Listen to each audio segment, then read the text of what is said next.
Hi there, I'm Janine Bryant with Easy Rightsizing, and today we're talking all about how to empty out a house. It's a big process, so big in fact that I had to divide this information up into 4 separate videos. You are watching the third one. If you've missed the first 2 videos, please go back to my YouTube channel and check out the first 2. Right now we're talking about the 4th step in a 5-step process of emptying out the home. The first 3 steps were decide what you're keeping, decide what you're giving away, and sell what you can. That brings us to step number 4, which is donating. Now, I think before you can start the 4th step of donating, you have to sort of come to terms that you have sold everything and anything that you can. I think a lot of people have higher expectations of what they can sell and how much money they can get for items that they're selling. Higher expectations than maybe what reality is. So once you've made a good effort, maybe you've held a garage sale, maybe you've hired an auction company, or you've hired an estate sale company, you've done your best effort to sell what you can in a reasonable amount of time. Please don't spend too many weeks or months trying to sell these items.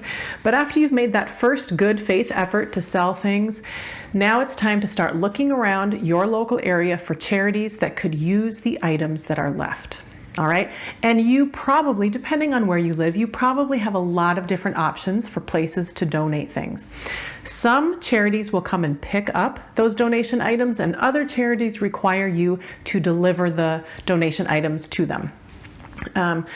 So you want to do a little bit of research and investigate what option is going to be best for you. Now, you might want to break up the items that are left into categories. You've probably got some furniture that's left. You've probably got some linens and some clothing that's left. You've probably got some kitchenware, some decor, holiday decorations and knickknacks and artwork. And then you've also maybe got some practical supplies. So maybe you have some toiletry items, and you've got some office supplies, and maybe you've got some toys and games. So identifying what it is that you have left, and then depending on your motivation, you might choose a charity where you can just take everything. Maybe it's a big charity that's able to accept all kinds of donations.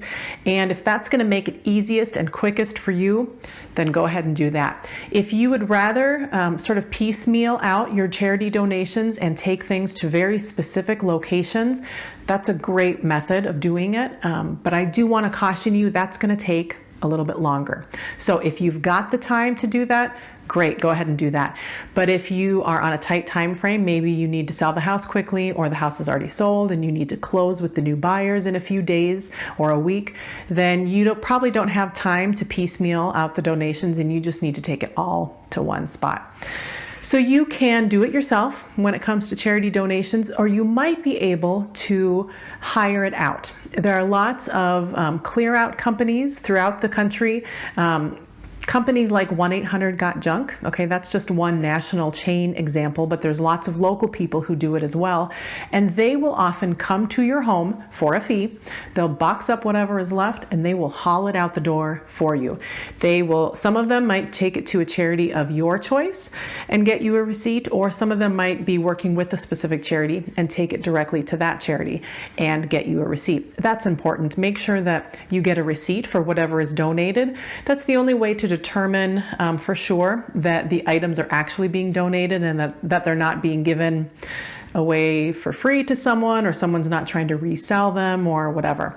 If you get that charity donation, then you can take that as a tax write-off on your taxes. So everybody wins.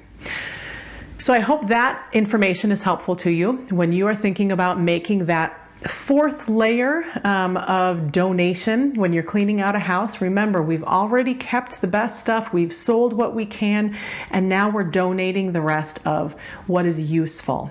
That's an important distinction too that I should talk about. You always want to make sure that your donations to a charity are a blessing, not a burden.